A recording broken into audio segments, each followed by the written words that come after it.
most admirable chasers you could possibly wish to see. Hello and welcome to the Racehour 2026. New year, new us. Tony Keenan and Diarmuid Nolan already looking svelte with their New Year's resolutions. They're clearly kicking into gear. We are sponsored by Gambling.com and Bet365. Now, Jeremy, you asked me to make sure we do a little bit of homework. We had 30,000 plays in our Christmas episodes for each of them, for the preview and for the Christmas quiz. And apparently only half of our listeners, watchers are subscribing. So please subscribe. On Spotify, on YouTube. So that's the homework out of the way. Dermo, how did Christmas go for you? Were you down in Kerry? Were you up in Whittiall and the Puntic? I was both. So I drove down on the 26th and I kind of got out somewhat level. 26 was down a bit, but nothing too severe.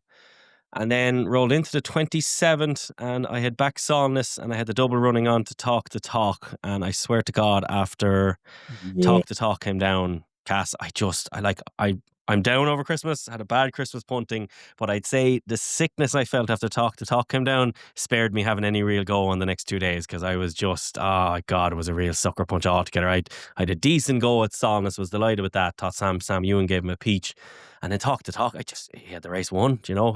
He jumped like a dope the whole way around. Some nonsense that Elliot and Kennedy were talking, the Skyline Hustler was going to win, but you go way out. He was did you see the overhead shot they had of it? He was just gone by him. He was by him. Yeah. Nice. Home and host, They asked Sam Ewan, but I'd say just how sick I felt after that now spared me what could have been a obliteration of a Christmas, like an awful punting Christmas, but not a good Christmas punting wise, but sure, Cass, look, we live and we learn. Then I got up here and we had a flu that knocked us out here for the last 8-9 days, so it's become one of those Christmases, guess. You? Oh no. Mine was great. I remember my Christmas wish was the 6 pints of Greeley's on Stephen's Day, and it happened. You got it.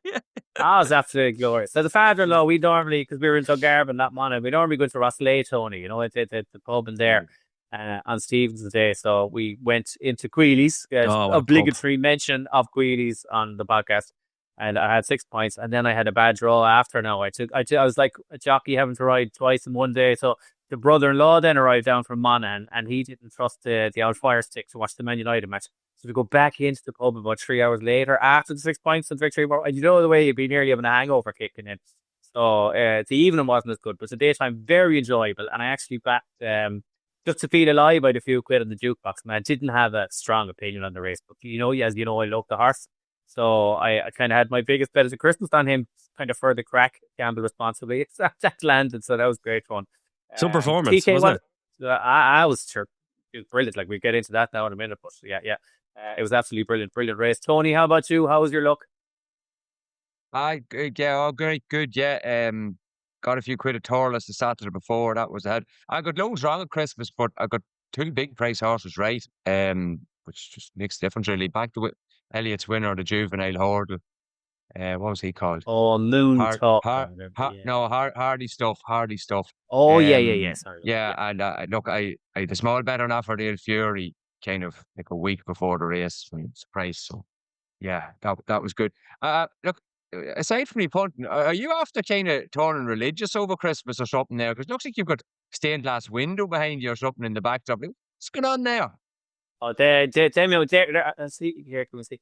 They're shields. Like I don't know what they are. One of them says "Holy, holy, holy." How big is this house he has above Dungarvan? Almighty! I tell you what, listeners, these hampers aren't too he moans after year about them, but they're not bad. How they guess? Yeah, they're ironic now. They're not. I definitely am not. There was no going to mass in my house on Christmas Day. Anyway, I can tell you that. But I got them in an antique shop down in Cork Salvage. It was closed actually. Sadly, it was on McCurtain Street. Great little place. Walked in and I saw him up high, and your man didn't have him out yet. Kind of know the fella that runs it. It's like, here I just. What are they? And he said they came out of St. Luke's Cathedral, and they're leather, right? There's gold in the paint. They're leather. They're about 200 years old, and they're up in a loft. And he was a salvage place, got them. And I said, right, I'll give you a monkey for. He said they were 1,000 quid before he took them down. I said, if you're taking them down now, I'll buy him, but I'll give you a monkey for them.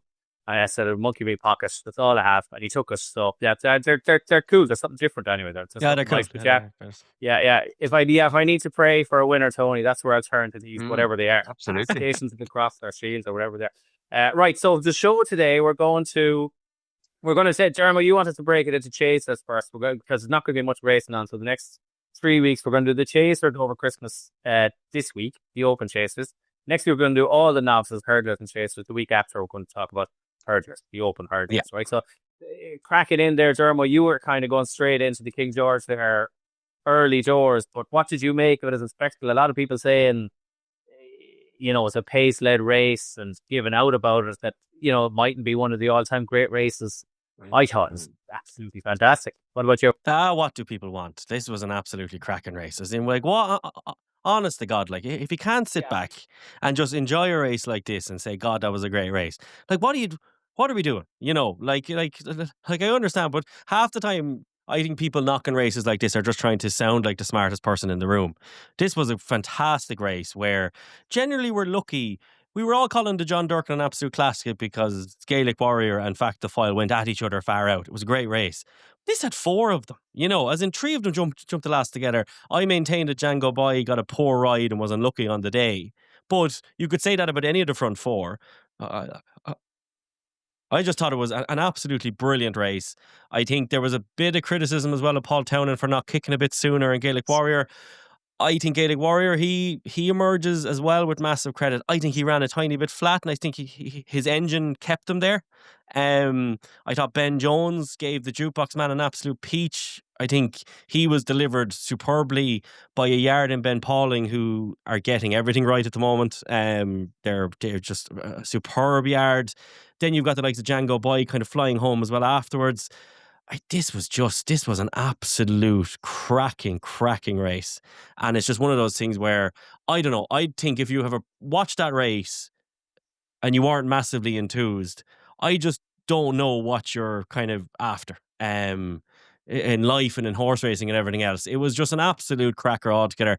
Again, though, I do think, and it might just be my pocket speaking, but I didn't have, I had a small Antepost on him, but I did think now that I'd be a defender of Nico de Bonville.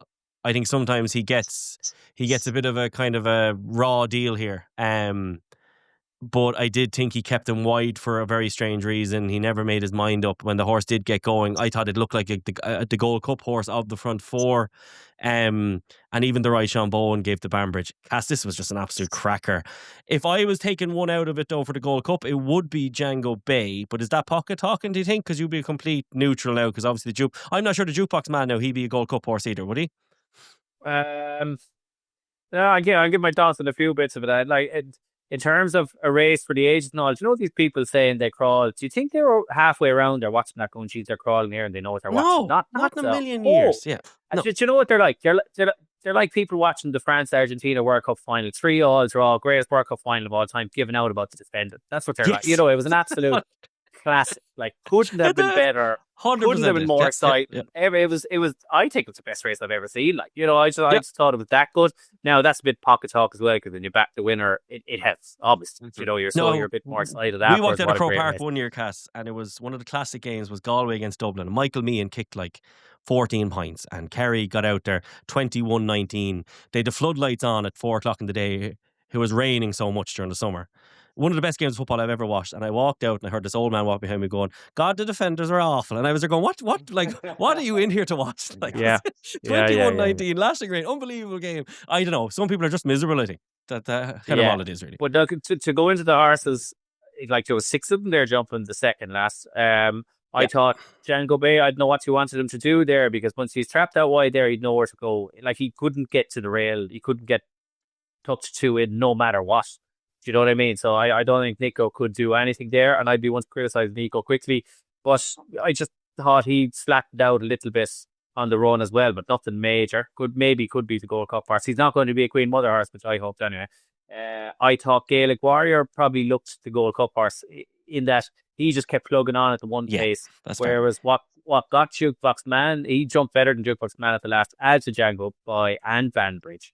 But what got Jukebox Man back into it was the little bit of natural speed he has from the back of the last to get back up. He's a very quick horse. Michael O'Halloran actually tweeted us in a question about what about him for the Gold Cup. And the Jukebox Man, I don't know, he kind of strikes me as a horse. He nearly wants to have it all over and them all blown apart between the second last and the last and cling on up the hill.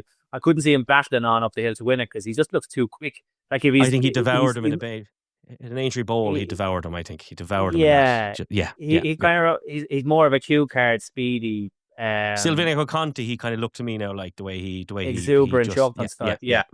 Like he definitely has a chance to win the Gold Cup, and if he improves for the trip, he's going to win the Gold Cup. Like because he's I just do so good. disagree though on Django Bay because the flattening out angle, because 2 out he's in trouble, and then the ground he makes up jump in the last to get within the half length he got of them is a phenomenal with. Considering, let's say, even the lack of pace, which I don't really buy into a whole pile either, but the ground he's making up on those front 3 with another half a furlong, he's probably up to them. I don't think he flattened out. I just think that positionally, whether it's Nico's fault or not, that's completely up in there. I think it is, because I think there was chances to kind of make up that ground or sit behind a bit more. But the ground he makes up from the wide position, to me, screams to me as a Gold Cup horse. I think 10-1 for him for a Gold Cup is interesting.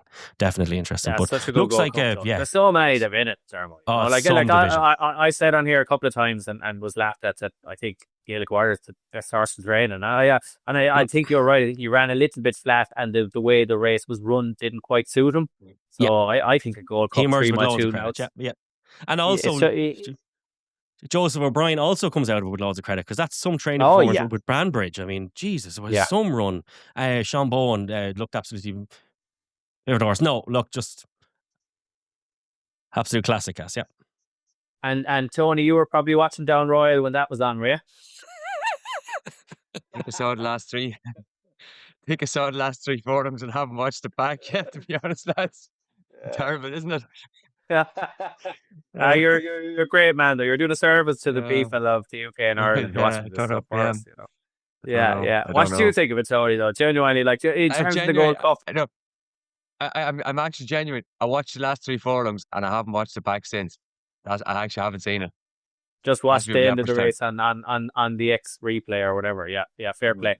Okay. Well, look, we find it looking into the Gold Cup. I think Gaelic Warrior. You think, but sure, look, that's a lot of water. But yeah, it'd be a silly argument to have, because there's what did you think of Fact to File, Jeremy? I thought Fact to File was just flat. I thought there was a weird criticism of Mark Walsh. Now, I did say after the John Durkin that I think this horse is soft anyway. I do. I think that he had every chance to go by Gaelic Warrior regardless of Gaelic engine. I think that day in a absolutely, looking back now, I know I love Monty Starr at the time, but a rotten Brown advisory. They're closing at him again at the line. I think there's a softness to him. I think that him and Gaelic Warrior kicked the crap out of each other that day and ran an absolutely massive race. Gaelic Warrior he's clearly made a steal, a horse I've got wrong an awful lot. But Fact to File, yeah, you'd be worried. Look, Mullins can bring him back, but that race might have left a mark on him now for the season. As in he just looked like he was really bereft of anything, I thought. Yeah.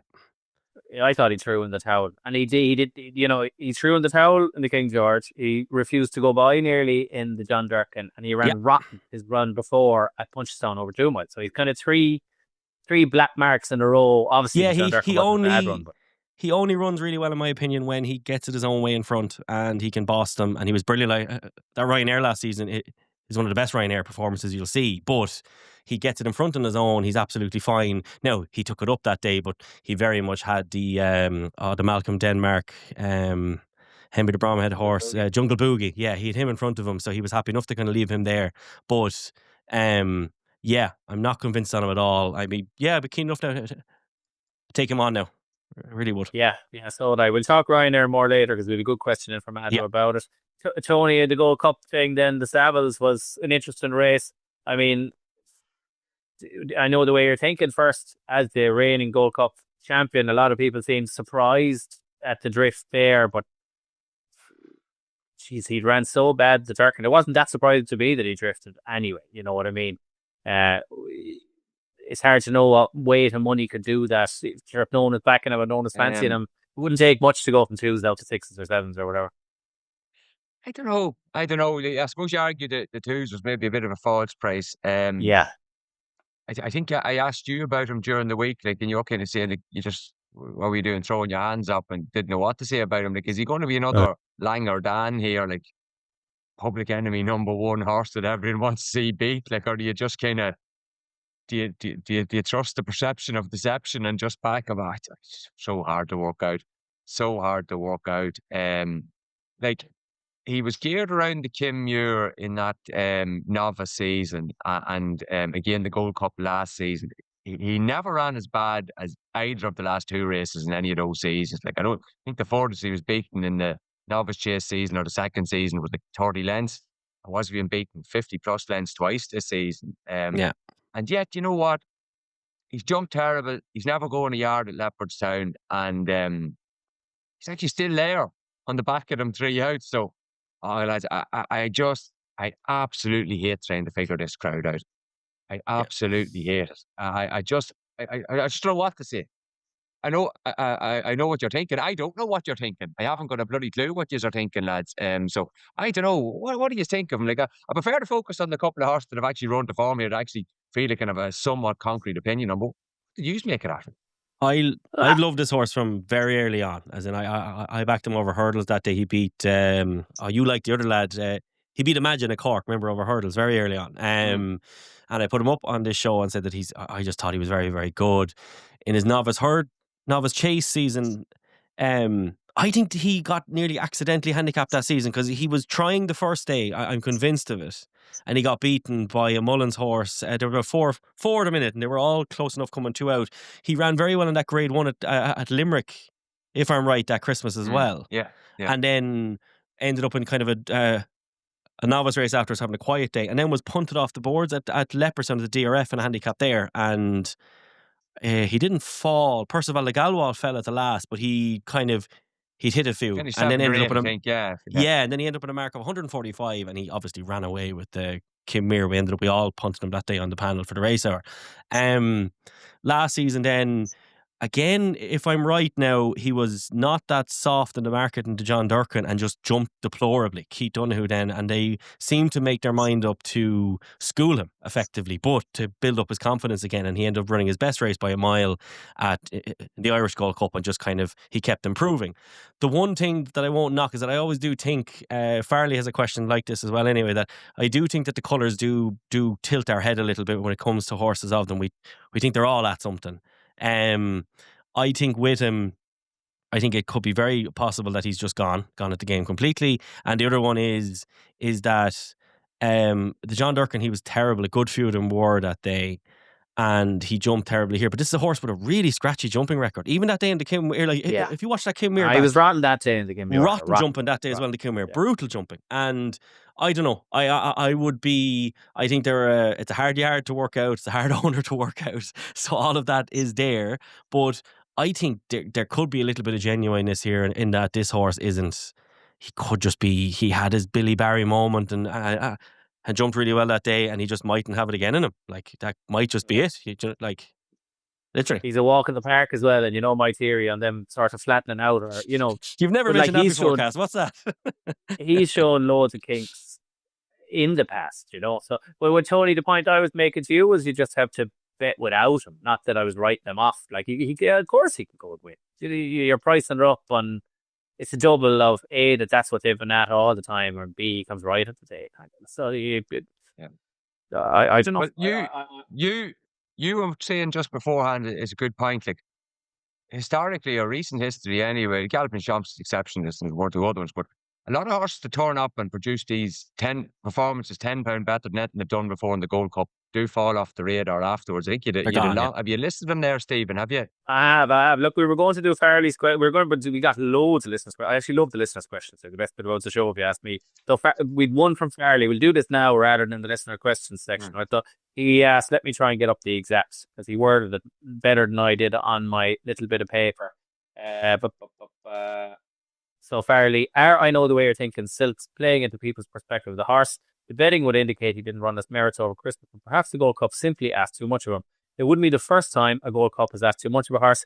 The warning signs were there last season when he didn't run in the Punchestown Gold Cup following his facile win in Cheltenham, and maybe we've all just missed them. Now, not running at Cheltenham, after Cheltenham, I think the green and gold tend to do that with their horses anyway. They synchronized was the last time they did it, wasn't it? They John Bond's the only ever one that never ran after Cheltenham, and they tend not to. So I wouldn't be thinking too much into that. But like, if you go through it, we used to have an opinion that the Gold Cup was leaving a mark on a horse. People Absolutely, hated yeah. hearing this because I think Gallup and Deschamps has obviously changed it, and Algo Ford have changed it. But if you go back before Yeah, then, but at Plutarch gone, Mililendo was gone, Native River were kind of gone, Size and John, he was gone, Don Cossack gone, Coney Gree gone, Lord Windermere gone, Bobsworth gone, Synchronized obviously had the incident. Long Run was kind of gone. Imperial Commander was gone. That's literally yeah, one there's a lot after of the that. other. Yeah, there's a lot of yeah. Yeah, So yeah, look, yeah. right. The reverse of that is right. The flip side of that is, and this is the horse this is why I like Affordale Fury. I historically always liked horses, young horses that ran well at either the Grade 1 chase in Leopardstown at Christmas or the Irish Gold Cup that hadn't run in the Gold Cup before. They have a savage record historically in the Gold Cup. Sure, even I know the way you're thinking was one of those last year. Yeah, he was. Yeah. You go Size back. and John was one of those. Size and Album John, Photo. a Plutarch. No, I don't think Album Photo ran him one. Album Photo ran ran him one one. of them, yeah. He ducked Ran it, some yeah. more, yeah. A Plutarch went went second in a Gold Cup, having won the Christmas race. Jerry so just Colomb. an Affordale Fury. Yeah, loads of those. So Yeah. Affordale Fury kind of fits that profile. Now, he's complicated horse to assess now. Like, there are negatives, obviously, to last week.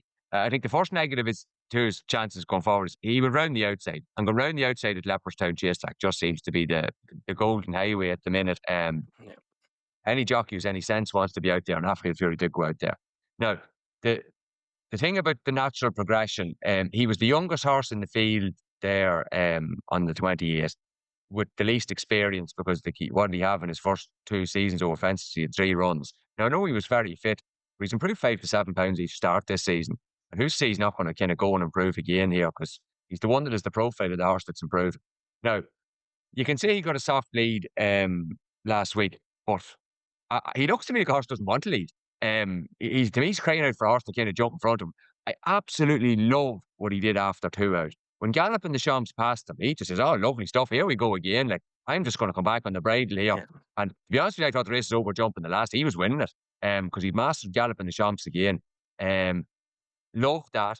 Thing about him going right, I think if he gets a lead at Cheltenham, there's less chance of him doing that. I think that's just a bit of lariness and kind of still inexperience. Jump better on the 28th than he's ever jumped before. I think he's going to love an extra 2 furlongs at Cheltenham.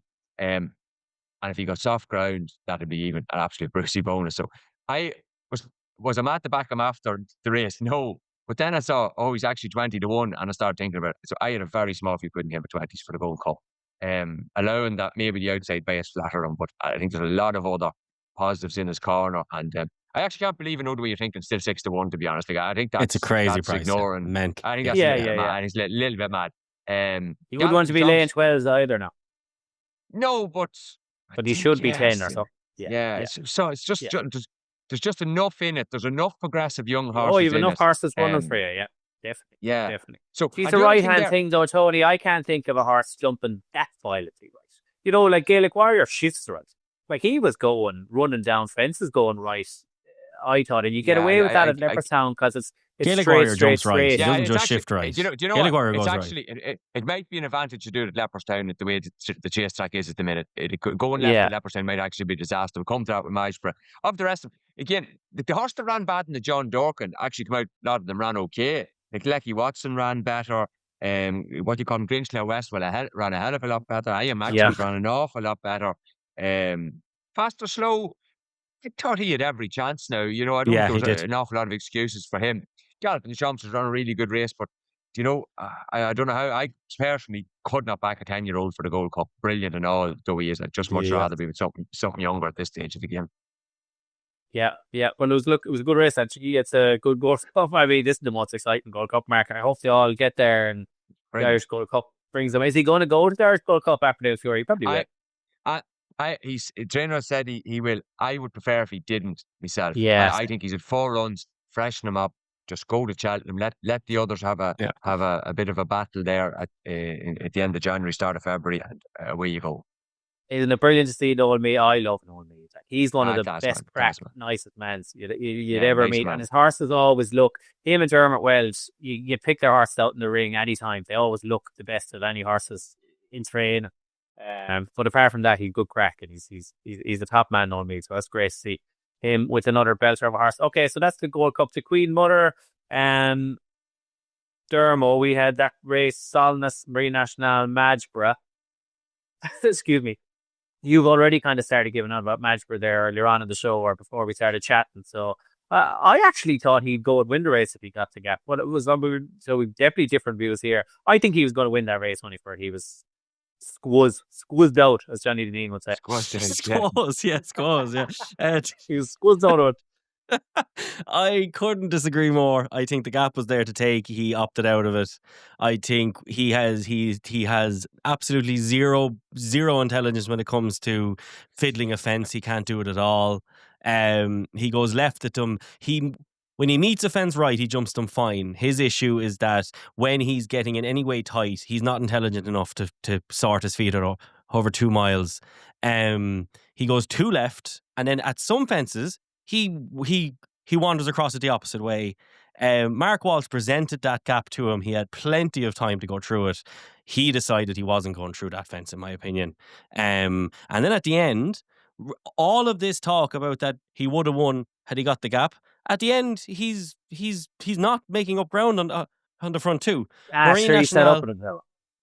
He set up with him. But sure, you know what I mean? Marine National was nearly ended up in Stillorgan Village by what happened to him. Yeah. And he's still finishing with more aplomb than the Madgeborough does. Marine National is the one in this race.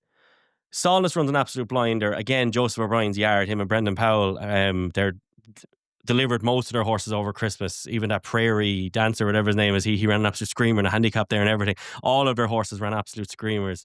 This was a brilliant training performance because this horse had about 7 runs by this point last season. So to do this first time out, but Marine National was the one who he comes out of the race with enormous credit.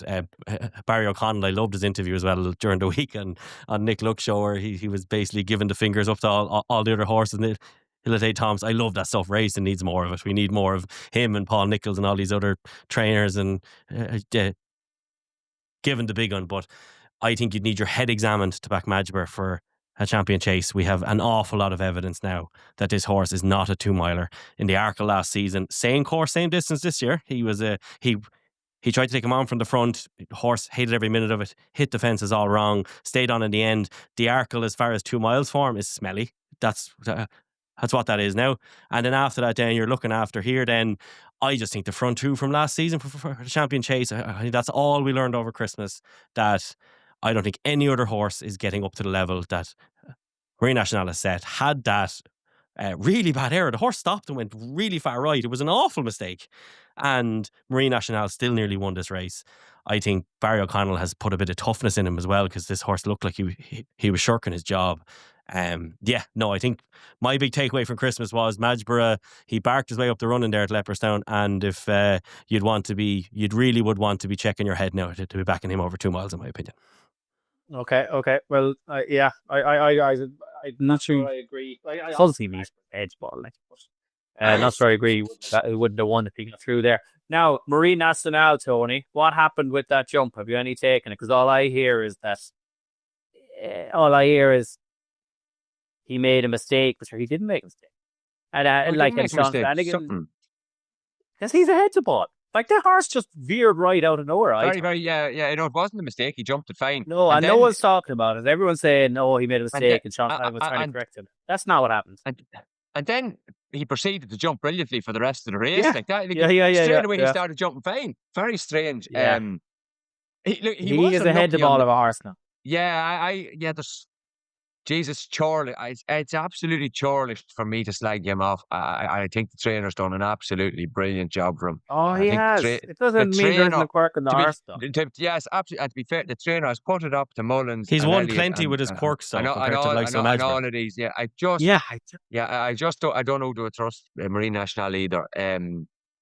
He did win 2 champion chases with horses falling at the last and the second last season. Like, the head is still high. I do think I would definitely have in my head, I want to back Solness in the race at the DRF against him. I don't want to back Solness now for Cheltenham. I think Solness will beat him again for that percent. I'll come back to maybe why in a minute. I think Marine National, the thing about Cheltenham that suits him is it's going to be a 1.5 furlongs shorter than what it was there last week. Speed test suits him. or Solness, big more of a strong stayer at the trip. Just I'll do Majborough there. His tendency to go left is actually, I think, becoming a disadvantage to Leopardstown chase tracks, putting you down the inner. Just not doesn't work. I don't think he's a genuine. I'm not. Geez, I've loads of horses I think are genuine. I don't think he's a genuine. I just think don't think he's fast enough for 2 miles. Like gets found out as you go up the grades in better races. I thought he definitely wasn't quick enough to take the gap that was there before the last. And they're gonna. They actually, he's a kind of horse that will fall if they keep persisting with him over 2 miles. They'd be better pushing him up and trying that. Solness, his tendency to jump right, I think, was really helping him around Leopardstown, putting him out on the outer of the track. And that's probably a disadvantage to Cheltenham. I'd say he's massively the one to beat in the Dublin chase. And, he might be after improving, lads. You'd say, God, he's had loads of racing. But, the one thing he didn't have there, I'd say, for the last 3 years of his career was a break. A break, yeah. I'd say the longest break he had was 2 months or maybe 2.5 months. He was on the go the whole time, summer, different things like that. Made around even go Galway a couple of times. I think he might be after improving. It could be the pause that refreshes.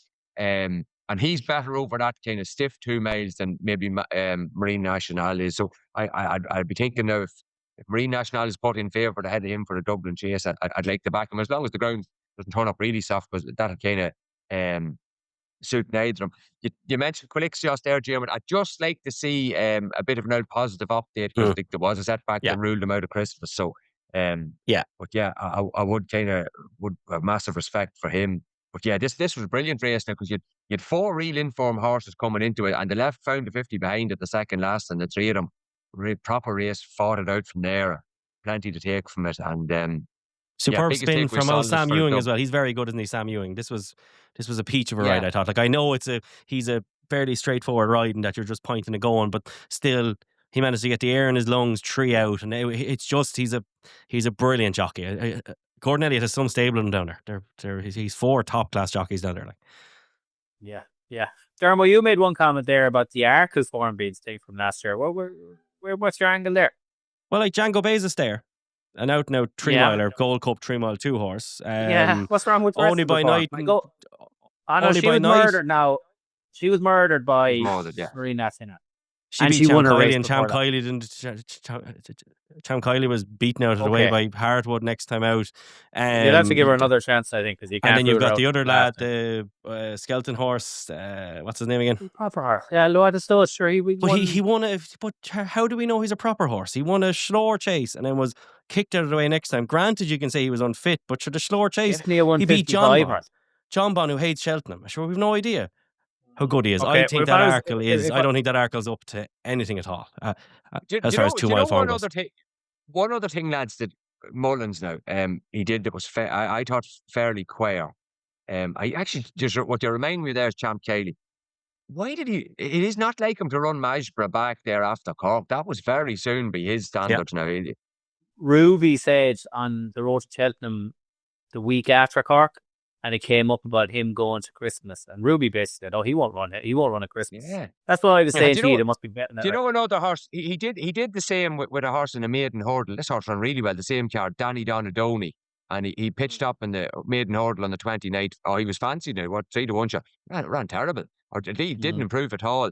Ruby was kind of saying he has a rule. He doesn't run him within 21 or 28 days. I think he won't run him within 21. These were very tight on that 21, 22 days. And then the other thing, Champ Kiley. Now, Jim, I think you're been harsh to Champ Kiley, because like the horse slipped up and then he ran him back at Tramore 4 days later. I just think you can't. Very hard to draw anything from that. Most unlike him again. He's doing a few things that are unusual this year now. That I don't know. Salvador Mundi running in the Grade 1-2 miler, having not run a race and kind of been that was mad. Well, no, strange stuff. Like I don't know. I think to me it sounded, looking from the outside, the way Willie. I love when Gary O'Brien and Willie Mullins talk after the day's race, and he goes through all of them in the one go. I was thinking it's brilliant. He nearly spoke about running Majborough at Christmas like it was.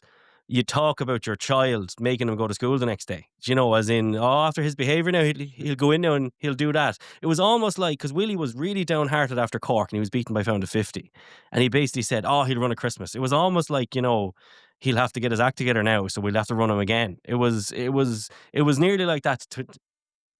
We say all that, and then the last horse I think of that was Jasmine DeVoe, was that his name? The one the Oliver Yeah, Party. Like he used to talk about that like him last year. Then he gets Oh, to he win a hated him. race. So, Yeah. look, And then they we're punted it going to off the be board. Yeah. That's true. Willie Mullins gone at the game. But like the Queen Mother, while we're on about it, like I would definitely back Law of Swords at 16-1, which he is there now if the race is in the morning and they were betting these kind of prices. Because I think Skelton have had him a bit overfaced last year, went to Warwick when he shouldn't have, and it was his 5th run in the Arkle. This year he's going to keep him fresh. I don't think he'll actually run him again until the Queen was he mad won't. He'll go fresh. straight there. Yeah. Question mark over Marie Nationale for me still. Obviously, Stallis isn't really in the equation. Huge question marks over Marshborough. Ila de Tomp ran poor Shelton 3. I just think a lot of stuff's going to... Hates the place, yeah. Skelton's going to have him bang on the day, and I just think 16-1. I just don't think... I don't think he's good enough. I tell you what, Harris has absolutely no chance. It's Tisselast. Like people talk about him. He's flashing his tail. He's 9 years old. He beat San Segal, getting £9 off San Segal. San Segal, if he ran in the Hilly Way or something, would be beating 60 legs. No hope whatsoever, right? Tisselast. So this will be another thing I'll get wrong when he goes and wins. No, I do. I don't like agreeing with you on Muscat, but definitely agree with you on that. It's not a big shout now. No. Okay, so we're going to do talking points next. We'll talk about the Ryanair a bit, actually, in the questions, because we've got a good question on that. So, Tony, you looked, all the talk at Christmas was the Elliott revival, and that it certainly was. And Bromhead seems to do a bit better than he normally would at Christmas as well. And the upshot of that is, Willie Mullins, was it out of character, was it out of kilter, or is it all going to come right at the DRS? So you ran some stats, I don't know what they are. So launch into them there, Bruce. Yeah, look, I don't have really very many rules about betting, but one of them is don't doubt Willie Mullins, and that's been learned through years of financial pain, to be honest. But, and there is a but coming here, that's always in the back of my mind. This is what is a strong opinion, loosely held, or whatever the phrase is for that. There's a Christmas, right? Matt Toombs put up a couple of stats on this. Quite interesting, I thought. Mullins, poorish Christmas last year. More winners this year and a better strike rate sorry, and when I say this year, I mean 2025, than he did in 2024.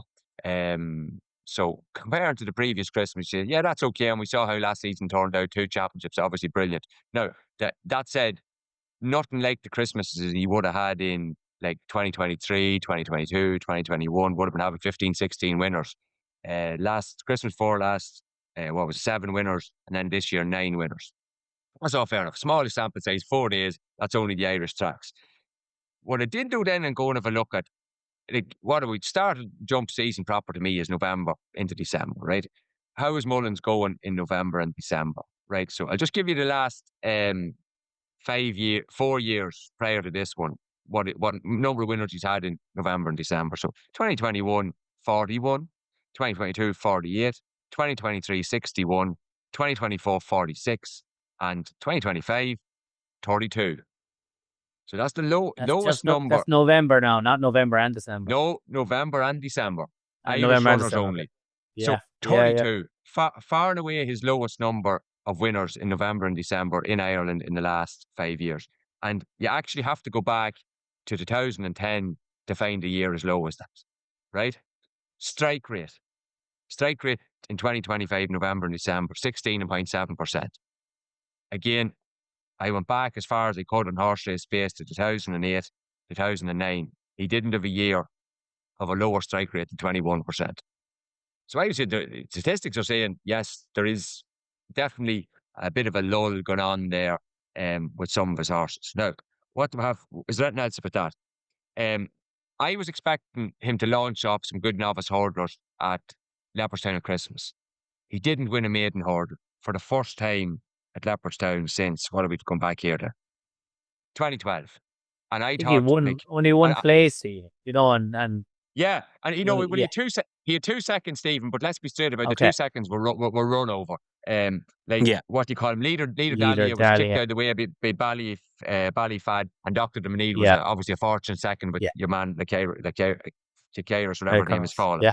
The others didn't count. Now look he's gone down to Limerick and he's won good. Look, the 3 winners there look good. Bertie Tea, King Roscoe Gray, You Proof. the Reverend won. So they're all kind of good in their own kind of way. January has always been the time where he's absolutely kicked on and like basically won every maiden hurdle inside. I won't bore you with the numbers, but he's done very well. But I don't see a load of horses to come out from last season's bumper team. Like the horses are going to have to come from somewhere else. They're going to have to come from France, or they're going to have to come from the flat. Like the only horses of his bumper horses of last season to me that haven't run that are good prospects are Game of Inches, good, but like not Oh yeah, mind good blowing horse. either. Yeah. Future Prospect, she was down to run at Naas on the abandoned meeting on Sunday. Now, He's she entered dirtied her on bib Friday. 3 times. Yeah. She dirtied her bib 3 times after winning last season as well, and then won the wonderful Everyday, who would look a good prospect. And then there were 3 I think horses Game of from the Inches might even. I'd be surprised if we see him this season looking at. Markets. Possibly so. And then there's 3 horses, 3 horses from the bumpers to me that you think Green Splendor will do better. You think Bambino will favour the same, and Dr. de Manil as well. But there's not. I don't think there's 10 or 12 bumper horses to come out from last season. They just aren't there. Now I'm saying all this, and I'm prepared to look very stupid by 2:30 on Sunday when the Grade 1 at Naas has been run on Friday and the Moscow Flyer has been run. But I do think there's something there. What it is, I don't know. Yeah, and bumper horse is very slow. I know he's the one winner that Jody rode at Leopardstown, but geez, he doesn't seem to have a big squad of them winning. There was none of them winning for 5 or 6 weeks, which is unusual. I think the last winner before the one that won at Christmas was mid-October. Yeah. Which it is unusual. Yeah, there's something. He's definitely in a lull, but maybe he's just gearing it all up for the DRF. But like you'd say, he's gearing it all up for the DRF. He normally wins those 2 novice hurdles, the 2 mile one and the 2 mile 6 one. And she'd barely name a horse he has for them, wouldn't you? Like the 2 mile one, he doesn't have a horse less than 33-1 for the Supreme Novice hurdle, I don't think. Unless I'm missing one. I'd say he has to have something, but pull it up. I will pull up, but the 2 horses, that Absurde Tobacco is shortish for the Supreme. Oh, he's a short. Sorry, the one that won as Cork is 20-1, and Tobacco, he's more of a stare. Sortudo. The Revenant or whatever. It's 20. Actually, you're probably he's Davy Crockett. He is the Reverend. I'm just looking at it here. Bambino Fever probably won't run. So I definitely look, to me, his 2 best maiden horde winners are Sortudo and Tobacco, and what we've seen so far. We'll know a lot. We'll know a bit more on Friday. But I just don't know if there's an awful lot. A load more horses to come out. Dermo, you have a point, Tony. That was good stuff on Willie, and it is interesting. And so we all know he's he'll make a fool of him. I had a bet with Duke last year, Cass. Remember that? He wouldn't have more than 6 winners at Cheltenham. I'm not sure what did he have? Yeah, he will. 24 or in the end, or maybe look, maybe he's the Limerick Hurlers, the Dublin footballers, or Man United. Like maybe the curve is turning. These things do change. They do change in sport. Dermo, you want to talk something? Jockeys under pressure, whatever that means. A small bit, yeah. No, just that, and a yard as well. Over in the UK, Warren Greatrix was a yard that was one of the big lads, or was one of the up-and-coming yards, and really fell asunder for years. He's very much back this season. Serious strike rate altogether. Last week as well, he had 2 big winners. He'd Mighty Bandit, who we put up, Kat. I'm not sure if you backed him that day, actually, but we put him up as being the eye catcher. He won last time, yeah. When you text, you didn't tell me we'd run up. I literally saw it here about 5 minutes before it was jumping off. I thought he after the race, if that's any consolation. DMT. It's not. No. Go on. He's in flying form, and I've great time for yards like this that look like they're he looked like he was gone at one stage, really, and he's firmly back now. He won't be that far away. The one thing I found interesting is the constant talk about jockeys and their positions. I think the 2 jockeys who are constantly talked about as being under pressure is Nick O'Donnell and Mark Walsh. And I think you'll find 2 jockeys that are not under pressure at all. I think Mark Walsh has delivered such goods for JP that as long as he's going, he'll be firmly high up the roster there. Wouldn't be surprised to see JP retain a UK jockey at some point for the UK operation, because they don't have one there. But since Aidan Coleman's the last they kind of used for a while, wasn't it? He's the last kind of retained jockey they had there. But Mark Walsh, in my opinion, A, he's not under pressure because he's very good, and B, the rides that they seem to criticise him for over Christmas, he did nothing wrong on Madgeburg, and he did nothing wrong on Fact to File. The 2 of them, we have our differing thing, but both of them weren't going to win, in my opinion, no matter what way he rode them. But the one jockey situation that I am quite interested in is, and I do like him as a jockey, but is JJ Slevin. I think taking that Isaac Swade job, it just has turned out really strange. Like, can't ride the Willie Mullins horses unless Paul Townend doesn't ride them. And then over in the UK, Nigel Twiston-Davies had a decent novice hurdler, and he really went out of his way to point out that Sam was going to ride this horse, and then was kind of really bigged up the fact that Sam was back on Matata last weekend as well. You've got Sam Ewing has come in and deputised for him over Christmas, and that was just rotten luck. He got a bad fall, but Sam Ewing has been, every time he stepped in for JJ, has been outstanding. Even for Joseph, it never sounded like Banbridge was his ride over Christmas. They were looking for a jockey, and they found one. He was available. I'd say he would have went to Kempton to ride Banbridge. That didn't seem to be his choice. They were booking Sean Bowen, and that was it. I'm just really interested there because Joseph, it looked for a while like his jumps operation maybe was. Remember, he got all that glut of ex AP O'Brien horses that went to JP, and then it looked like was kind of falling down again. Isaac Swade and them are definitely backing here massively. And I'm very interested there now to see for the rest of the season. He's a jockey I really like, but the likes of a Sam Ewing deserves a big job as well. It just for the kind of rest of the season, he does strike me now as a jockey maybe that he's under a bit of pressure because, it does make a fool of him really at times, doesn't it? Yeah. That's interesting, Diarmuid. And David Dunn asked us a question, so we'll get that in now. What do we think of the Mark Walsh rumours, and the rumours being Cobden taking the JP job? But I suppose we had a chat before. None of us have really heard anything. No. I just think this. Yeah, Mark Walsh and Nico de Boinville as well. You don't hear the criticism. Yeah, the Mark Walsh criticism. You don't hear that normally. UK punters saying, what's Mark Walsh doing? But Mark Walsh has been brilliant for years. David, but he's 40 years old. That's the only thing. He's turning 40, which is old for a jumps jockey. I know they're getting on lasting longer. Do you reckon JP will have a retained jockey after Mark Walsh goes? I don't know if he will. Yeah, I don't know. I'd say he will because he's in so many yards in Ireland. He probably would like him. Yeah, he will in Ireland. But he definitely has moved more to. He's got less and less in the UK JP, hasn't he? I think the Western Post is a big thing on that lately. So, right. So we are going to hear from Pat Cooney from Bet365 now. Okay, we are joined now by Pat Cooney from our sponsors, Bet365. Pat, last time I was talking to you, you were going to have swarms of people around you as you tasted all the Christmas grub that was served up to you, and you weren't going helping one bit. So did you manage to walk off some of that Christmas fare? Did you get racing over Christmas law?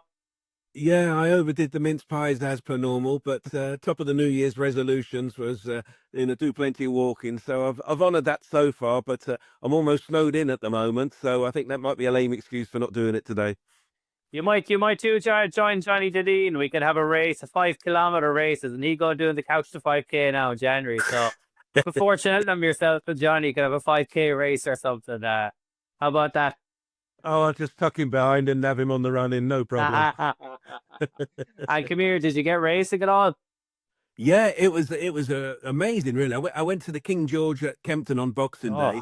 Was utterly amazed at the size of the crowd. I'm used to going there on the all-weather evening meetings during the summer, and there's about 100 people there, but it was absolutely packed to the rafters. And then I went to Cheltenham on New Year's Day thinking, well, it's traditional, you got to go there. And there was 40-odd thousand there, and it was just a carnival atmosphere.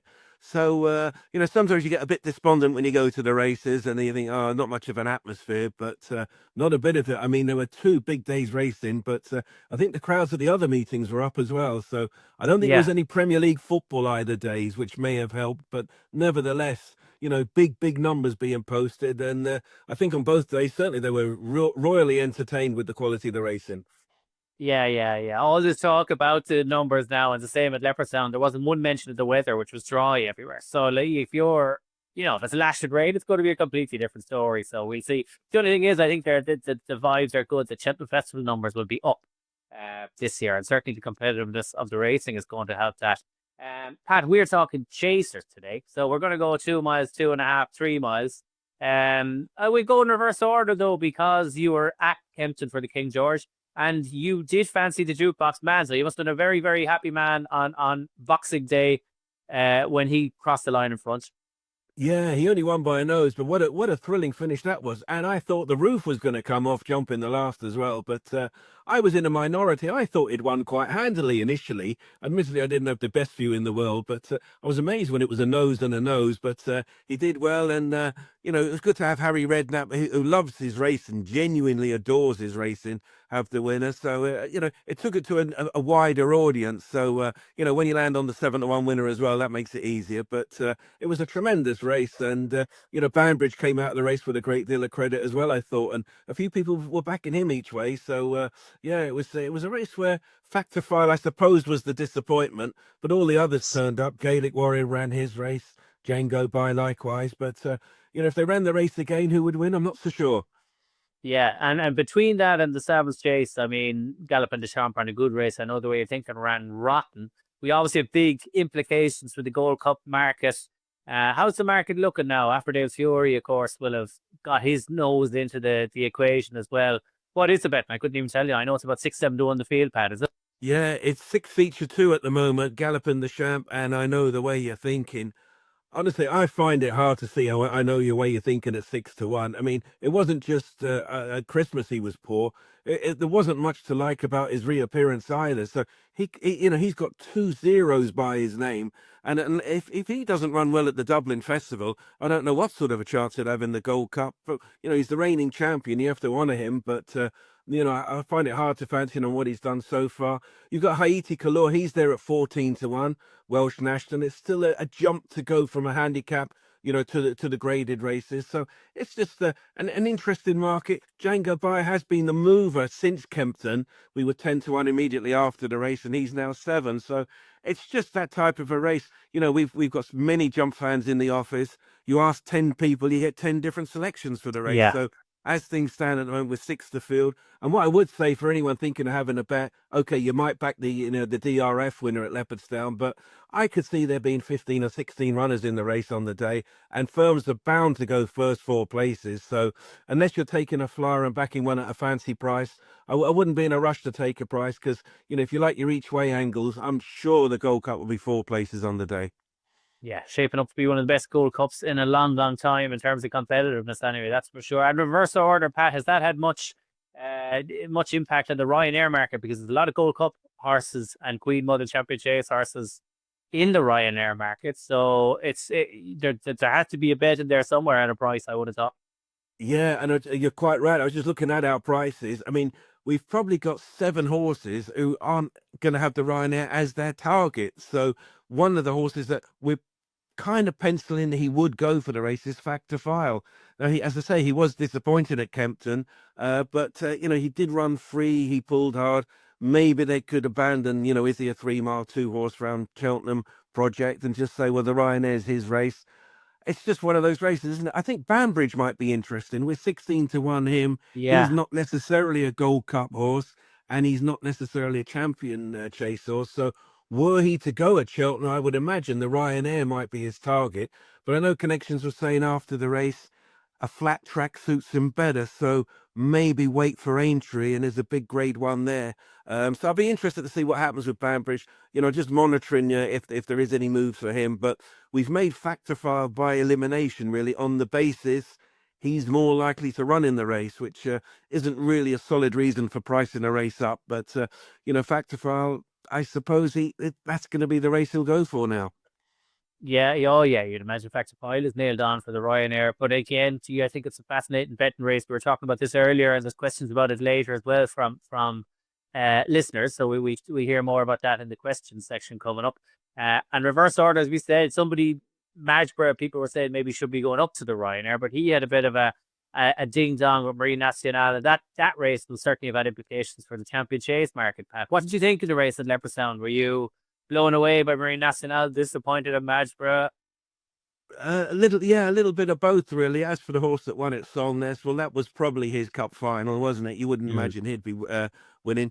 Magsborough, again, you know he's going to belt 1 or 2 along the way round, and you know they do have that going up in trip option. I thought Marine Nationale ran a perfectly honourable race, given the debacle that happened early on. And in actual fact, at the moment we've got Ilete Tomp as our 9-4 favourite. course, he won our big race at Sandon at the end of the year, won the Tingle Creek in good style. That's good currency, isn't it? I mean, people say he's a worthy favourite on that basis. But with Marine National, he's second at 11-4. Just based it on never mind what they've done at Sandown and Leopardstown. Elete Tom's been at Cheltenham 3 times and he's been beaten in all 3. Marine's been to Cheltenham at the festival twice and he's won twice. So, horses for courses. We like backing horses that, do act well on on tracks. Marine 2 from 2, Elete Tom 0 from 3. I think we've the wrong favourite. I think Marine should be favourite, and maybe that'll be the case nearer the day. Yeah, I agree with you there, Pat. I hadn't looked at the market now, but if you'd asked me who's favourite, I would have thought Marine National's favourite. That said, now I probably wouldn't be backing him. And Pat, the next coming up, I don't know how it's all going to happen. Are you going to get racing this weekend, or do you go to Warwick, or will it be on? I wonder. Yeah, Warwick is about an hour and 20 minutes away from me. I'd struggle to see it being on. I think it was abandoned last year. Same again at Kempton. They both tracks are frozen as we speak. And it's just not the temperature rising enough throughout the afternoon. It can be -5 overnight, no problem if it's +6 during the day. But we're -5 overnight and +2 on the day. So I would be odds against Kempton and Warwick being on, and maybe throw in Wetherby in the mix as well. So better get studying the all-weather form, maybe. Yeah. Well, we'll have a quiet week, so it'll be probably more Cheltenham, Antepost, and Christmas review talk next week, Pat. We might have a little look forward to the Grand National or something after all the good racing we saw as well over Christmas. So, Pat Coon, you can Bet365. Thank you, and we'll talk to you next week. Yep, looking forward to it. Okay, thanks to Pat for that. Right, we're nearly up at the hour here now to get through listeners' questions. So thank you if you sent in a question. I would say we'll deal, if it's a hurdler novice chase question, general question, we will deal with that next week. So get in more questions if you like on those, but we've a few on chasers. And we've one good one on kind of a general one. Anthony, and it was the first question in. He said, what were our top 3 barkers over Christmas? And I think you could have a long list here now, to be fair. Barker, do you remember him, Tony? David Barker. David Casey rode him. David Casey rode him. He won a grade 1 at Punchstone. He won a grade 1 over fences as well. Yeah. Him and Dayton owned him, I think. Yeah. Big tall grey horse. Yeah. Look, well, on this top 3 barkers, and Tony, you've got about 50 of them. I can start naming a few here, no problem. Okay. Do you want to go first? No, we'll see if they're crossover. Well, my list are, you see if we're crossover, right? So you get, mine are obvious, like Valley Bird, absolutely rotten. How anyone could ever back in? I couldn't stop laughing. Put your money out. Tony said that riding him was like riding a dragon, and I couldn't stop laughing jumping the first tree because that's exactly. Yeah. And Amsterdam, like people are saying, what could Patrick do? I know it's not a strength thing. He's very strong, but his hands, Patrick doesn't have the hands of a Townend or a Sam Young or a Jack Kennedy. And no doubt the ride would have been slightly different, I would have thought, on Amsterdam if someone else was riding him. And all just notes from people saying he's jumping too well and making himself. There's always brilliant jumpers that don't just take off, like Hoover there and Hartsball and these horses. They don't have to go and take off after they do a jump. Constitution Hill was the best jumper you'd ever seen. He didn't always take off. So that was a nonsense notion as well. Regent Stroll, we mentioned him before back in the day. He's an absolute fake of a horse. He ran a Cheltenham on New Year's Day. He'll never win a good race. And Willie has one that was kind of short, I would say, 2 years later. Fill your eye, always well backed, and just maybe not a barker, but just a boat, like too slow for 3 miles. And doesn't quite stay to 3 miles either. So that'll be one to be putting a line through. Calife and Val, another one in England. I actually think that his is a bit of an attitude as well. I wouldn't like it. And plenty more besides. Tony, you've about 10 of them there. You could rattle into your ones. I look at. I love the fact that you're after picking every one of them's 150 plus. Like that's terrible stuff altogether. They'll be the ones that they'll bait you. They're going to bait you in the arse. Well, your eye will never be 150 plus. No, true. She's, the only thing is, though, the people that own her are quite close to you, so I'll be watching me back there too. Yeah. Hello, lads, if you're watching, I'll see you in the pub on Friday. He likes Queelies. Lovely people. No, they're Alice O'Connor's drinkers. Go on. Yeah, Amsterdam. Just on Amsterdam, like, I tell you how tricky Amsterdam is. Like, a lot of these horses that are genuine kind of do the same thing wrong every day. he has done two separate things wrong. Like this is just to come on now. He absolutely threw it in Newcastle, and then he decided he was going to take off. Look, Patrick Mullen should have got a better out of him. Fair enough, but yeah, took off. Yeah, look, just to say on the questionable attitude, the ungenuine horse thing, this can blow up in your face now. And I got one wrong here a couple of weeks ago, and when this horse won, I lost money. Bowen's on fire. Won the handicap hurdle on the 27th. Still trying to throw it in, but power of stable form got across the line.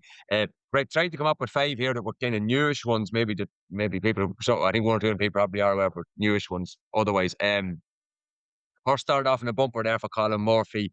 Very well backed. I think it was a bumper on the 27th. Diamond Cal. Absolutely terrible head carriage in this.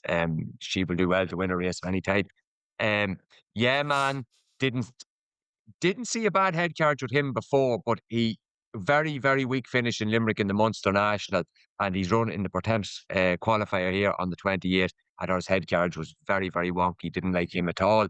Another Cromwell horse in the conditional riders race. Gordon Elliott's horse won at Kishbank Union Station. My God, what is he? He's north from 12. He just does not want to win a race. Absolutely hung fire completely, having travelled all over the Jigginstown horse. And 2 more from the same card. This is another one that this horse is a massive trap. Cawley's horse, Come Walk With Me. This horse travels like the rat of God for 90% of his races every day, and then just does not want to know when to finish. Now, you can say that Keith Donoghue overdid the weight and tactics of a steady pace in that race. God, yeah, what's his excuse the other 9 days? Maybe a little bit, you could knock the jockey there, but he's terrible. And one that maybe isn't as obvious, I don't like this. Maybe outwardly there wasn't anything wrong, but he did something wrong before. Do you know when a horse gets beaten by one that you thought was a dodge beforehand? He's second to a dodge. To me, Jallon Duderies is after been beaten by Frankie John, who looks a tricky customer himself. So I don't like Jallon Duderies. And he actually, I had a note there when I look back of him when he ran the champion bumper. I thought his head card wasn't great. So everything went right for him. I'll tell you about Jallon Duderies. Everything went right for him now. And I did a bet right because I backed Littler for the darts, and I actually the bet, the single I had, I laid it back when he kind of acted up there. But I did a bet Woodoo, Lossy Mouth, Jallon Duderies when he was 11-4. I think he went off 5-4 or something. And Littler, and I was paying 12-1, and I had a nice bet because I didn't fancy Atlas for the day, so I have a good bet in this, and that'll be my interest, so it'll all roll into Littler. So Jallon Duderies did me there, and you're 100% right. He's a complete fake of a horse. Like, he travelled in the Cheltenham bumper as well and didn't finish out. Like, he's just, don't like him at all. Sorry, Tony, we finished with was he the last one? No, that's finished. But look, the 1 or 2 of them will come back and bite you. But it's just that I think sometimes with these ones, you can get a couple of days out of opposing them, because they are the kind of horse that runs well. You know, they'll finish second, they'll place, they'll hit the frame. They look like the hard luck stories. Well, so to be fair to us, Tony, two of our top 5s won championship races at the Cheltenham Festival last year with Bob Ollinger and Marie National. So, like, we have a great record of that. You want to be buying horses that we say are in this list, to be honest. Dermo, have you any, Tad? I do. I completely agree with 2 of Tony's, particularly Jalen Duderies. I backed him for the Albert Bartlett, and oh god, he was a rotten signing up the last, because as you said, Cass, he every single thing fell right for him. But on our WhatsApp group, myself and Tony had a slight old disagreement around a horse called Starting 15, and I backed the horse to win. I'm not rubbing into it now, Tony, at all. Don't worry, but I had him double. Hold on. Had him double with county final, but Starting 15 did not want to go by at the last. He did not want to go by at the last. Now, he won because he was street clear of them, ability-wise, but I was right, but I was wrong, Tony. That's my point here. But see, this is it. Some of these horses are laced with ability, and they will win it. Look, every metal has its holes. You could sectional times, you find horses that have done flashy times, brilliant. They don't form the next day. Time figures. Sorry, I've just picked on 2 times there, for example. Video, the form book, inside information. Like, everything has its holes. But I just think, in general, I think the racing media, like, very rarely will people call them dogs on television. Like, it just doesn't happen. I get it. No, of course. I wouldn't like my horse called a dog. So I think there's a level of forgiveness there that's too much. And I find it a very useful hunting approach. And I love to see, God, there's that lad. Well, he's 4-1 there, 20% of the market that probably shouldn't be there. So let's kind of try and find a bet here, you know. Yeah, Well, no, but there's every actually. dog. Sorry, Dermot, go on. Go on, Cass. No, go on, Cass. I'm trying to wrap up the section because we're like an No, hour and sorry, 5 minutes but just in, one and we've thing. listened to questions. Just because there was starting 15 ran and then I'd him doubled. You know, he's a horse that at the top level I will definitely take on. Tony was right, but wrong on the day, obviously. But that's how it goes. But long term, I think he will be right about that horse. And I thought County Final in the next hit the last, and that was unlucky. But geez, he had a long time where he was able to go by as well. Like Eric McNamara has two very talented horses there, but I'm not sure how genuine either of them are. County Final or starting 15, they both starting 15 won, but County Final had the whole run in there to try and get up again in that race that usually goes well for Nabla Bartlett. But I wasn't sure how much he wanted it either. Yeah, I was about to say every dog is a stay, and it was named after this section, but nothing to do with the canines, I say. And every dog is a name, especially if we call them one. That's the big day, yeah, of course. Okay, so Chaser's questions, right? So Adam, regular listener, asks, does Factify run before the festival, and where? Let's do Adam. We won't even answer that. How many in the top 10 for the Ryanair run, and is Gaelic Warrior one of those? Obviously, if Factify runs to be Ascot over 2.5, you'd imagine. To kill Kinloch Bray is done now, so that's off the equation. But that question you asked about the Ryanair is a good one, right? So I jotted down the Ryanair market here. Factify 11 to 4 favourite. Yes, he will run. Gaelic Warrior, no. Well, he might actually, because there might be nothing else or something goes wrong with Factify. Django Boy, definitely not. Masbury, you'd imagine, definitely not. Jukebox Man, definitely not. Romeo Kudo, 16 to 1. You'd imagine, definitely not. Banbridge, 16 to 1. Okay, he might run.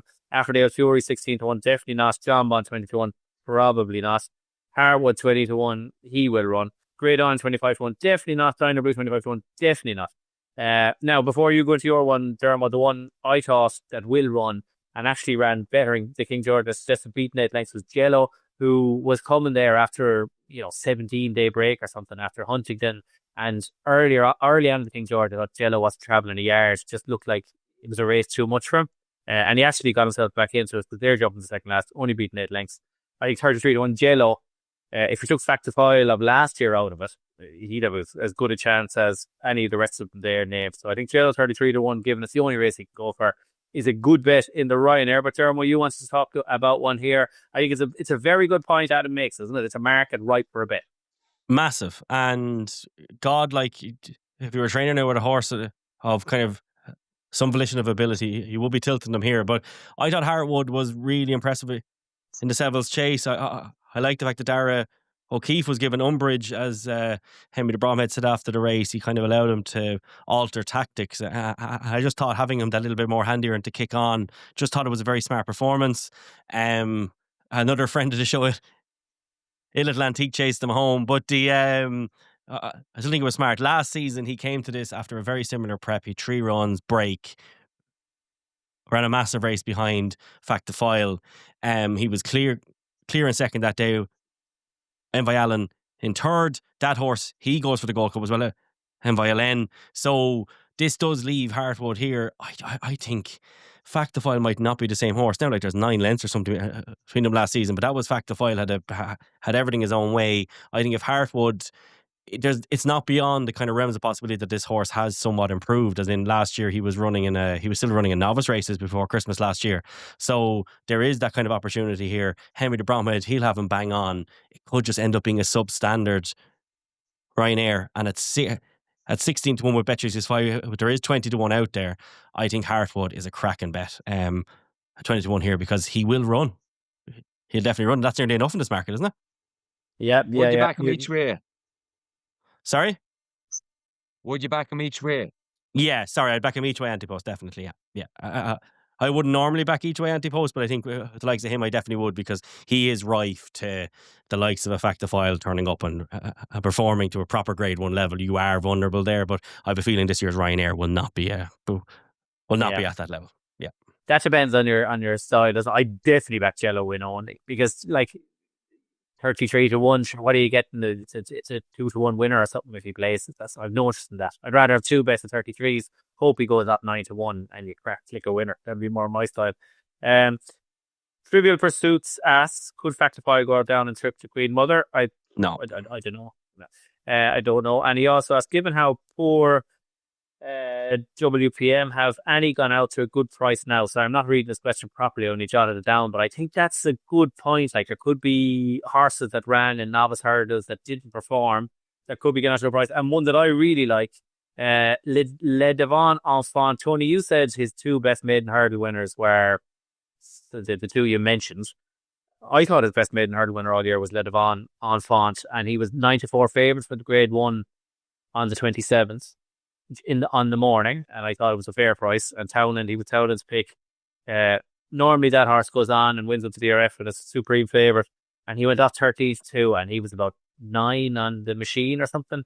So clearly wasn't expected to run very well, and did run well to a point and kind of emptied, beaten 8 lengths then. So I kind of think you can back Le Devant Enfant at 50-1, and I wouldn't be shocked if a different horse emerges at the Dublin Racing Festival. So he'd be one I'd be willing to take a chance on. He's 50-1 with Petrus 5 for the Supreme. Was there any that took your eye at that angle, Tony? I thought that was a good question. No. It's good kind of an angle. No, because I actually don't agree that they've drifted to good prices. I still think the Mullins factor is just priced in. Do you know what I did a small that horse? Well, I was sponsored to be Bet 365, but thanks very much. They're great and all that. But do you know, if you want to get a bit creative now, I looked at horse. You're after talking about Jello. Jello's over 100 on the exchanges they had the minute for that race. Yeah, the Ryanair. For the Ryanair. Yeah, that's a nice bet. And look, and the only person that's getting on that now is you. As soon as we finish the show, but everyone can think these out for themselves, and that's part of the crack. You're the only person that's on. It's fair enough. Great. Good luck to you. Le Devant Enfant is triple figures on these stages. We always talk about this Diarmuid. Always. I just again was looking through my notes from Leopardstown, and I just had a small bet on a horse at 100 for the Supreme. I was just, and there's no case here. There's no real substantial case other than that. I was really impressed with him. Your man Ballyfad that won the he was very good on St Stephen's Day, and the reason is visuals, but also the fact that he looked running bumpers there down Ryle, and especially Punchestown, and you would have said he looks slow. He looks typical Gigginstown, 2.5 miler. And he looked at different horse over hordes at Leopardstown and quick ground. And Elliot said, I think the quick ground's after sharpening him up. Now, he's a much shorter price for the Ballymore, or not the Ballymore, the Turner, should I say. I would say you'd have to give him a chance to prove he's not a 2 miler before you try 2.5 miler. And Elliot has a load of 2.5 milers anyway, and a load of 2.5 milers in those colours.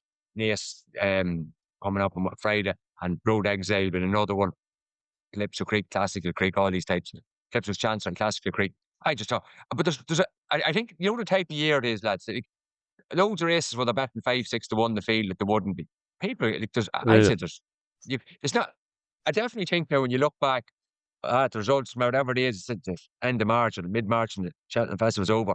Not hard to see, those of these winners, the novices races and different races were 40 and 50-1 at this stage of the game. I think that's a distinct possibility. So I'd encourage anyone to try and get a bit creative. I was trying to do it myself for small stakes, and it is a great interest.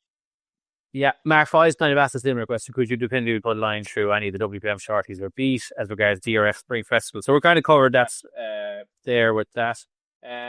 Kirsty regularly corresponds with us. She asked the big Westerner, where does she go? Would she go for the Mayor's Chase or the Brown Advisory? They ran her against the boys last year rather than going for the Mayor's Novice or the Mayor's Hurdle. They ran her in the Albert Park. They're not afraid to go against the boys, but I suppose he's cocktailed the band for that race as well. So it remains to be seen. Jarmo, you'd be a good man to guess.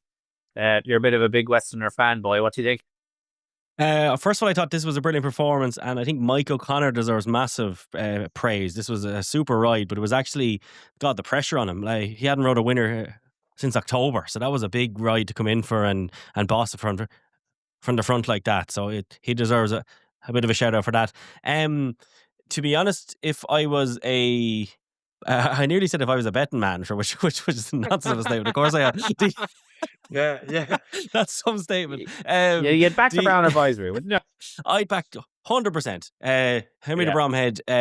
Now, if it came up the year, the only thing is he has Cocktail the Van and he has Slate Steel as well for that race. Do you know what I mean? I would have her above Slade Steele, maybe not Cocktail Devan. Now, I think they'd be making a mistake with Cocktail Devan if they ran him over 3 miles just yet.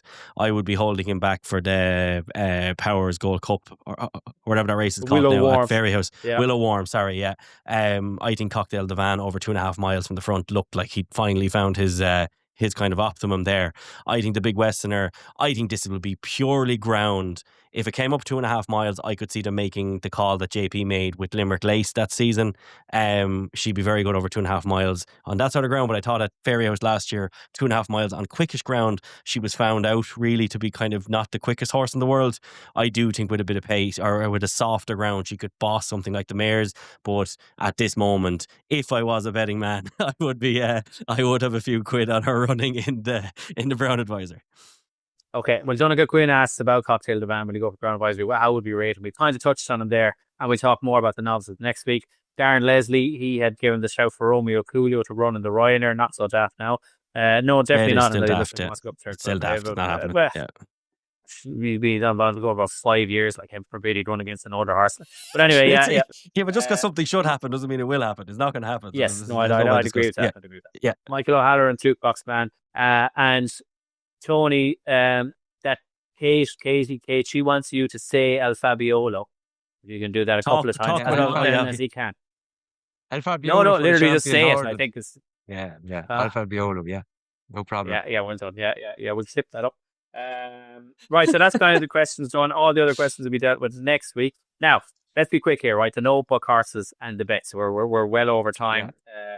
Notebook horse, my one is silly for a rainy day. A mare of JP and Cromwell's was fourth in that Valley Fad race. Had tore the head off herself on debut at Navan and got to the front in that race, having been mid-division. A good way to hide one, but I actually think she is just a bit free. And if they can get her to settle, she must have loads of ability because she was kind of mid-division, mid-pack against Ballyfad and was upside jumping the second last with Ballyfad and even stayed on okay to be fourth. So I'd say for a mare, she has tons of ability, save for a rainy day, but you don't know when the rainy day is with that crowd. That's the problem. You know, there's always a problem with picking an eye catcher from them. I'm sure the ability's there, but it remains to be seen. She's entered the maiden hurdle on Friday, so maybe that'll be the day for her. Tony, your eye catcher? Yeah, I'm not bothered with an eye catcher notebook horse. Maybe I'll just do an Antepost horse this time, which is I know I'm not the biggest fan of Antepost, but keep that. We'll all do an Antepost bet together, right? So Dermo, give your notebook, okay, right, and then Tony will do. I'm going up something for a notebook here. Yeah, go on. Yeah. Go on. Notebook horse. I've got two from the same race. This was before Christmas. Ascot. Silver Cup, Deep Cave, a good friend of mine, beat Leave of Absence. Deep Cave only got £2 for this, so now runs off 141. That's despite now winning 2 races over fences this season from 2 starts. The English handicapper is really soft on these chasers. He won a really good handicap hurdle last season. This was a horse who, when with Henry de Bromhead, was a Grade 1 hurdler. You sorry? Kim Muir. That'd be the race for him, wouldn't it? Kim Moore, or even like the way he won this now over 3 miles. I think something like the Ultima. He was in big trouble here at Ascot turning in, and he powered up through them. I mean, this is a monstrous performance. He hit 3 out wrong, was a good distance back, and up the inside, stayed up. It was actually brilliant. But the horse in second was very unlucky. Leave of Absence. He did everything right. He's still very well handicapped. He will win a big handicap chase this season. Both of them will. But £2 for Deep Cave to win a 50 grand handicap. I don't know. The English handicapper is leaving those handicap chasers very, very soft. And Deep Cave off 141. He will be winning another race this season. It is as simple as that. I would just be very interested to see. Christian Williams Cheltenham Festival doesn't really bother him a whole pile. He could end up in the Eider Chase this horse or anything at all, like Kitty's Light. Yeah, the Grimthorpe or something. Yeah, so like he does target his horses very well, Christian Williams, when he gets a good one. And when they hit a good stream of form, these horses just kind of keep going. So a Deep Cave, I think, it is very interesting, Cass. Right, so I think we're all going to put up an Antepost bet. Dermo, maybe you've done yours, have you? With I have, yeah. So mine is Heartwood at 20 to 1 for the. Okay. Yeah. And Tony, you were very keen to put one up, which isn't like you. So the years perked up here now. Look, okay. Bumpers over Christmas. Don't really know that any horse in the bumpers over Christmas absolutely blew me away. I thought Elliot's horse that won the winner's bumper on the 29, Keep Him Company, was really good, but he absolutely looked like a stayer, and that race was a pace collapse. Thought the leaders went too hard there, and there was a couple of horses up the front that were upgraded. Never really on the bridle, all stamina. Good horse, but would probably need soft ground to be competitive in Champion Bumper. So I'm going to go back to Punchestown John Durkin Day, a horse of Martin Brazel's called It's Only a Game. Won the bumper there. A little bit of a crawl, but visually very impressive and well back to do so. I'd also run back at the Punchestown Festival, April, May. Good run there as well. But I suppose the thing that's after enhancing his claims over Christmas is, I suppose, the lack of maybe really impressive bumper winners is one thing. But the second Boystown come out and won the bumper at Down Royal, 18 lengths on St. Stephen's Day. Really good winner. And I thought Brazel's horse beat him very well. He's 25-1 with everyone. He was a bit bigger on the exchanges a few days ago. Tipping away at that, whatever. So, yeah, just going to take a chance that he is one of the better Irish bumper horses knocking about at the minute. Bags of potential in a division where nothing else has really caught fire yet. Okay. Well, I need to get the sheet going properly and we'll stick it up on X. But I'm going to put one up as well. Probably one I don't need to put up this week, but I might forget. So I'm going to put it up. I mentioned Slade Steele, and I think last year we were saying he'd never make a chaser, but you need to learn in this game and be able to change your mind. And Hurston McFusey the whole time, because the run behind Predator's goals when he probably got tired and was in tight, he'd been off for a full year. That was a good run, and we were saying it on here. He looked a bit more genuine, and then he was absolutely sluicing around, jumping super when he was brought down by Argento Boy Ballygunner Castlefell and slid into him and took the legs out. And Argento Boy was well beaten. Like, he went on and won the race. So I think Slade Steele would have won that race.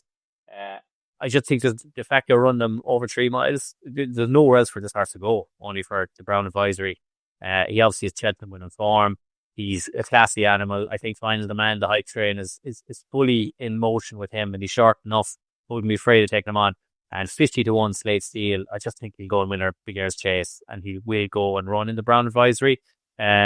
You got to take into account Cocktail Divan, you got to take into account Big Westerner, but I just, this is a 50-1 shot that you could see winning on the day. So I just think 50-1 Slade Steele is too big for the Brown Advisory. So I am backing that. Is that everything, sir? What do we normally do? We normally do eye catchers. We normally do. I think we've done enough anyway. We're about 2 hours in at this stage. I think you're on mute. You're on mute. That's enough. No, that's a sign in itself. No, sorry, but just for all the 15 listeners who have made it this far in the show, we promise next week it won't be this long. We promise. Yeah, go on. We've a lot to cover, though. Look, thank you, Diarmuid. Thank you, Tony Keenan. Thanks, Pat Cooney, Bet365 and Gambling.com. Thanks for our listeners, and thanks especially for all the questions. Please subscribe if you're here at this stage, and we will chat to you all next week. Relentless, remorseless, and pounding Cordan Star into submission.